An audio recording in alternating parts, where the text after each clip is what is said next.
Hi, my name is Happy Hope, and I'm Hey, Happy here Hope. to ask you a few questions if you don't mind. Of course. So, where are you from originally? Well, that's a good question because I was actually born in a country called Social Federal Republic of Yugoslavia, which is no longer a country today, and it was not a country 2 years after I was born. So the country that I say I'm from is the Republic of Croatia. Okay. Okay, I was born in a city called Zagreb, which is the capital of Croatia, and it has been for the past 32 years. So, you were born and raised there, and your parents Exactly. live there? Your My parents live there, my brother lives there, my sister lives there, my entire family lives there. Okay, so my next question is obvious. How do you know English so well? Well, to my earlier point, when Croatia broke independent, we didn't necessarily have the same technical capabilities as the rest of Yugoslavia. So all the movies that we watched as kids were Hollywood movies that were not dubbed; they were in English, so spoken by the actors that took the movies Were in there Hollywood. subtitles? They were subtitles. Okay. Exactly, so which I think is part of the reason why we as kids in Croatia learned English so well, right? We were able to listen to the English language in its natural form while reading the subtitles, in translation, so we were able to kind of learn both languages at the same time. Okay. So that was in the early years, right? When we were kids. Obviously, growing up, you have other sources of the language. So when we started elementary school at age 7, you had primary foreign language being English in the school. So we were taught Croatian, as part of Croatian history, Croatian literature, but one of the mandatory subjects was the English language as well. So starting year 7, kids in Croatia learn English until they go to high school, which is age 14, right? After that, high school is not mandatory, but still, 60% or however many percent of kids go. Were you good at English? I thought I was School? pretty good. I mean, I don't know. That's subjective, right? You have a lot of people who spoke. Well, everybody spoke English to a certain extent. Some people could understand it, couldn't really speak it. Some people could say, hey, this and that. But Pizza, could you tell that hamburger. someone was, worse a little bit? Yeah, I mean, some kids didn't give any effort, right? Oh, okay. So they didn't care. So after 2 years, those kids couldn't understand anything, whereas some other kids did, right? And maybe it's a part of how you were raised and what your family believed in and how much they cared about you learning a different language. But yes, after up until age 10 or 12, some kids definitely knew the language much better than other kids. Did you like grammar? No, did not like grammar, Who and did? yeah, exactly. Knowing how to speak language is one thing. Knowing how to have proper grammar is a different thing. I think most of us didn't have proper grammar, Okay. right? Up until Do a you certain now? point. Like I, some additional. I don't know. maybe? You tell me. What do you think? You're good. Actually, you're very good. Right, but I'm 34 now. When I was 24, I moved to the United States, right? So I've been living in the United States for 10 years. So I'm sure my English has gotten better since then. So actually, you've been learning like the whole life. Right. So the first 24 years of my life, it was learning by, listening and participating in classes. But the last 10 years, I actually lived in the United States. Okay. When exactly did you move there? When I was 24, 2013. So that was 10 years ago. Oh, 10 years ago. Yeah. Was it hard? It was hard. It was an adjustment. I always kind of wanted to go. To my earlier point, in Croatia, when we broke out of Yugoslavia, we were very exposed to the Western culture, to the U.S. culture. So Yeah, I've always understandable. watched American movies, Hollywood movies. I watched American sports, American football. I even played American football. So I always kind of had internal desire to go to the United States. That's not the same for every kid in Croatia, right? Right. But for me, I really wanted to go. So when I went to the United States, for me it was like, oh my God, I'm finally here. I get was to like learn a the language. dream. Exactly. Right. 10 years later, now I'm not going to say it's the dream that I thought it was, but for me it was something I wanted to do, and it kind of fulfilled all my dreams. For other kids at that age, not necessarily the same thing, right? People don't care, right, as much. We were always exposed to the Western American culture, but people didn't necessarily see America as the promised land as necessarily I did. Yeah, I understand. And what about speaking practice? I mean, school, yeah, I got it. But while schooling, yeah, did you have practice? I did. So my parents, I was fortunate enough for my parents to kind of want me to learn foreign languages. So they sent me to English language school in Ireland when I was 16 for 3 weeks. Ireland, very specific. Yeah, I know, and you know, Irish people have Did you again a very understand unique that accent, which is difficult to understand. But for me, it was like another experience that I had to figure out. But it was like a summer school, you know, 3 weeks. You're there, you have classes, you learn language. A lot of kids from other places in the world try to do the same thing. So, you know, everybody's struggling, and we're all trying to figure it out. Next summer, when I was 17, I went to Scotland for another 3 weeks. Another crazy accent. Another crazy accent, right? So you got to mix all this. But you know, I'm gonna say that was the benefit of my parents wanting, you know, to send me to learn English.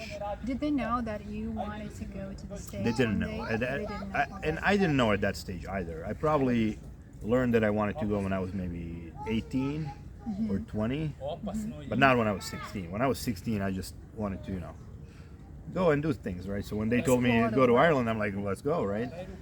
Which was great. I enjoyed that a lot. Did you have friends?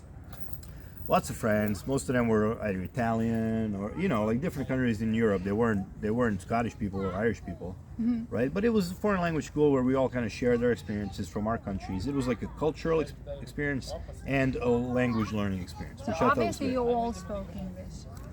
Yeah, not great. Like we all kind of, you know, talk a lot with our hands and try to, you know, it's not like we all spoke fluent English. It was more like trying to figure out what the other person is saying. Yeah. But you know how it is, right? We talk with our hands.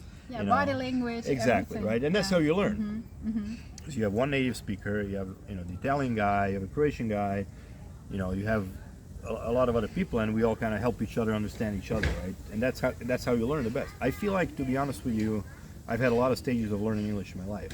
When I was in Scotland for a month, this was when I was 17 years old, I feel like I learned English the best during those 4 weeks in my entire Okay, life. that's interesting. Why? What made you think so? Because when I was there, I didn't go to a dorm.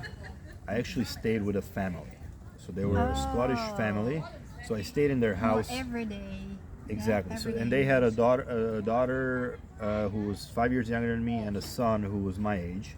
So I ended up spending most of my days with those guys who were native speakers, and they were my age. So I ended up being forced to talk to native speakers 24/7, right? Because when you go to a foreign language school, you have 2 hours of classes, and then you talk to the other Croatian guy the rest of the day. But when you're forced to talk to somebody 24 hours in a day for 4 weeks, That's a very interesting point. So Exactly. actually there's a method, it's called task-based learning, or when you need to Exactly. like solve a Exactly. problem, you have to, yeah? I'm not a teacher, so task-based learning, I don't know what it means, but I assume I know what it means. It means that you're there for 2 hours and you're forced to speak a Yes, language, you have which is to, great. You learn yeah. a piece of it. But when you are it's like you want to teach a kid how to swim, you throw it in the water, Yeah. right? You throw So the kid in the being water, there- exactly. Yeah, being there, having like a girl and a boy, yeah, a little bit younger. Yeah, than you. exactly. You know, But you needed what? To eat, for example, or to go somewhere, so you had to ask somehow. you ask, Yeah. you want to go to the movies, you know, you want to go alone. You're 16 years old, they don't let you, so they send one of the kids with you. You go there, you talk. That's how you learn. That's how you learn. Okay. Because it's situations when you don't want to talk English and you don't want to be in a situation where you have to speak English, but you do, because otherwise you're not going to get the information you want and you're not going to be able to do what you want. But you have to do it. That's how you learn the best. I have this theory of mine, yeah, that when you start, and you start from the very beginning when you're total zero, like this, I recommend to start with learning how to ask questions.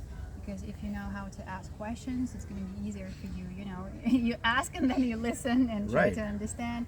Maybe you have like an advice for Russian watchers, and not only Russians. We have, you know, students all over the world. So maybe you could say something like a little small piece of advice. Yeah, I think you need to get out of your comfort zone, right? Because our natural instinct is when you're in a group of people, let's say there's 10 people and you're Russian, and there's 7 people who speak Russian, and there's 3 people who speak English. And you maybe understand English but you don't feel super comfortable talking to them because they're native speakers. So you feel more comfortable talking to the 7 Russian people because it's just gonna make it easier for you. You need to step out of your comfort zone, and you don't necessarily have to enter the conversation second one and talk to them all day, but listen to them, right? And then when you hear something that you feel like you can respond to, respond and enter the conversation, right? So get out of your comfort zone and do it, because our natural instinct is not to do that. Stay away from something you don't understand. Talk to the people that you do understand, right? But if you want to, know the world, be a worldly person, learn other languages, get out of your comfort zone, listen in to the other people talking in a different language, see if you understand them, try to get into conversation a little bit, and take it step by step, and you will kind of start getting better and better. And over time, you will become a speaker like they are as well. That's a good point. So you have to face your fear. Right? Yeah, exactly. Step out of your comfort zone. A lot of people, they're so scared of mistakes, or to look stupid. Look stupid, sound stupid, exactly, right? And people will judge you, right? But so what, right? You want to get better. Did you feel like that? I mean, judged or misunderstood, whatever. Yeah, definitely. When I first went to Ireland, like I said, there were people from different countries. Some of the guys were from countries that didn't speak English very well, so I felt more comfortable because I knew better English than them. But there were people from Sweden, Norway, who spoke English super fluent even at a young age, even though it was not their native tongue. So when I spoke to them, I felt a little bit more threatened. And I'm not going to say they necessarily judged me or hated me, but I felt threatened, and I felt afraid to talk to them. Yeah, exactly. But you go there, you put yourself out, and so what? Somebody laughs at you. No big deal. Sometimes people say that you should not compare yourself with others. You should compare yourself with you, but earlier. Exactly. Yeah? Is it right? It's right, but tell that to a kid, right? A kid is going to listen to you and say, I don't know what you're talking about. Like, I feel uncomfortable. I'm not going to do this, right? So yeah, exactly. So it's a smart saying, and people should listen to it. But when you tell that to when you talk to a kid and you try to make a kid do better, right? You need to take them step by step and have them feel comfortable in a way they understand, rather than giving them a lesson. Right? My opinion. You may disagree. Yeah. Of course, but when you have a kid, and you're going to pretty soon, so I think it's going to be your own challenge. How will you teach him or her? It will. I know. I mean, it's my first child that I'm going to have in a couple of months. My wife's pregnant, and I don't know. Congrats. I don't know. Thank you. I don't know. I haven't had kids before. I'm going to do my best to, be the best father and teach the kid everything I can and how to speak multiple languages. But honestly, I have no idea. Maybe you could help me with that and tell me how to do it. Yeah, exactly. From the very beginning, while she's pregnant, songs is the best answer to that, because kids, they perceive through sounds. Okay. Not the words, not the symbols. So it's kind of, it just doesn't work this way. So songs, for child, it's a very supernatural way. Okay. For example, when you talk to a baby, it perceives the energy and the sound. You see, the vibrations. So the best way to serve those vibrations through sounds. But you mean is to songs in English? Yeah, especially songs for children. Not the fast ones, kind of slow. Poems and comprehensible. Give an example. Yeah, I could actually give an example. Like, you can go to Kids TV 123 YouTube channel, or for example, what's the name of that channel we use? Something super simple songs. Yeah, that's the name. Super simple songs for kids. Okay. You just listen to them, and the miracle happens. When your child is 1 year, then 2, 3, 4, and 5, till school period, I think. Yeah, till he's 6. So all those songs, they kind of stuck in his or her head. Yeah, I get it. Yes, but if you try to use some logic, or like, let's invite a native speaker to talk to him and play with him, yeah, it works. But songs is the best way because it's natural. That's a very good point. I like that. I'm definitely going to try that. Yeah. I will. Thank you. Thank you. And thank you for the talk, because, I'm happy and I'm lucky that I met you guys here, because our people, they're kind of frightened, scared, and kind of limited. I mean, speaking of experience of other people, you know, they just don't get the chance to talk to other people who have actually learned the language and use it now. And you live in the States, right? Yep, New York City. Okay, so you use it like every day.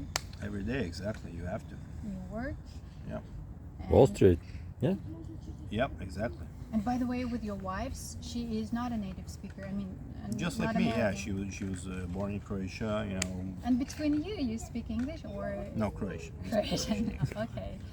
So our baby, you know, is going to be born in New York. We're going to speak Croatian, but we need to balance speaking Croatian and English. And if you want when him you or said her- playing songs, I think we're going to do that as well. But to be honest with you, I'm more concerned about the baby not knowing Croatian, because I know the baby's going to learn English, right? Because they're born in the United States, they're going to have everybody It's speak okay. English, right? It's called bilingual, kids.